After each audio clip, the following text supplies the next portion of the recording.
What is up, all you beautiful people? Welcome back to more CS news. We've had a crazy last couple of days with news and also a crazy few things coming to the channel over these next few days. We are now starting to travel again for esports events. We'll be in Boston for Rainbow Six Siege Invitational this weekend. And before that, we're going to Austin for a little CS surprise I'll be eventually sharing on this channel, but super excited for it and also super excited eventually to see you guys at the Austin Major. These last couple of days, though, something kind of out of nowhere happened. We're talking about S1mple, maybe embroiled in a little bit of beef, little bit of drama, which hopefully isn't that big of a deal. I don't think either of these involved players are going to be responding too much to this, but it was S1mple making headlines as maybe a little bit envious of ZywOo and Vitality's recent achievements, coming off the back, of course, of them sweeping Team Spirit over at Katowice, not only winning their first ever IEM Katowice, but ZywOo taking away another MVP medal, which is the topic of the day's discussion because he equaled all-time MVP medals of that of S1mple, to which he then took to Telegram with a few now translated audio messages, of which some people are perceiving as, downplaying ZywOo's MVP awards and maybe trying to beef his own MVPs up a little bit, saying that, maybe he should still be in the lead, although they are now equal with the number they have. As he had apparently said, seriously, remember the MVPs for online? There were RMR tournaments in Eastern Europe and Western Europe. They did not give MVPs for the RMR in Eastern Europe. That is where S1mple would be presiding back then, because they thought the teams were weak. When Eastern Europe started to wipe everyone out, HLTV editors decided to add MVP for the following RMRs. They thought that the CIS scene was really terrible, did not give MVPs, but in the end, the CIS scene started to win. Back then, Navi and Gambit were the ones fighting for first in the world rankings. These were the RMR MVPs that weren't included for. How much did ZywOo get? 3 or 4 medals. That's how it happens. And so, yeah, I would say rightfully so, people perceiving this as him kind of downplaying the achievement, saying maybe he should have a couple more. And I don't know if he's trying to say ZywOo should have a few less, but regardless, now people have been deep diving exactly what events now probably 4 to 5 years ago he was talking about. And maybe there are 1 or 2 in there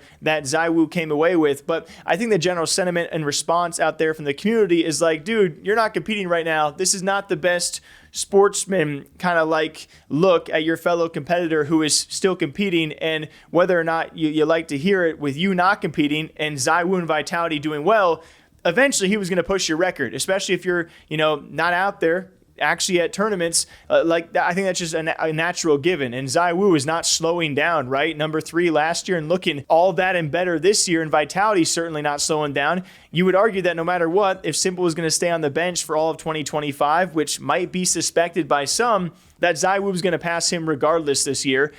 He just wants to argue some semantics about where some of these awards came from, which to each their own. I don't know if he meant it to come off that way, but that's how people are perceiving it. We'll see if ZywOo gives comment on this or S1mple elaborates further, which would not be too surprising because I'm sure this will be a question presented to either of them when given the opportunity.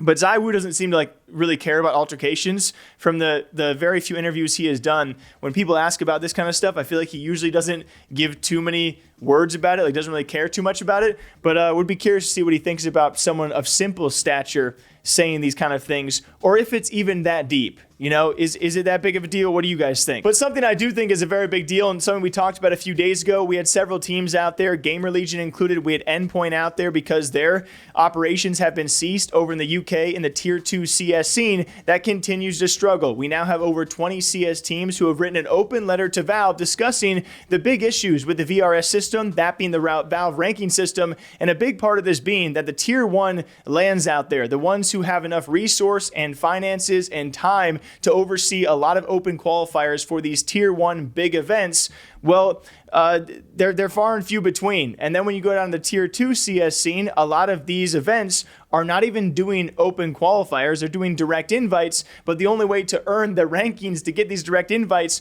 to the Tier 2 lands, you have to compete in Tier 1 lands, which are either very, very hard to qualify for, or they're so far and few between throughout the year that these Tier 2 teams are finding it impossible to actually get a ranking, hang on to a ranking, or climb in the rankings. And it is very obviously an issue, and teams have been complaining for quite some time, which HLTV did a good job surmising it, also showing the open letter. I'll give that full link for you guys down below. below, but the team's saying the status of a tournament's VRS license needs to be settled before the tournament starts. We're only 1 month into the year, and multiple tournaments have had their VRS status revoked mid-tournament, while others have had it added mid-tournament. This uncertainty has major implications for teams and players due to how precarious the situation is in Tier 2. Committing to the wrong tournament could result in a long stint in the dead zone. From a team's perspective, it is crucial that these licenses are not given out on a whim. And then further calling to what we already talked about, that being more of these Tier 2 lands having open qualifiers or having incentives to run open qualifiers, and then just better ways for these teams to actually break into the rankings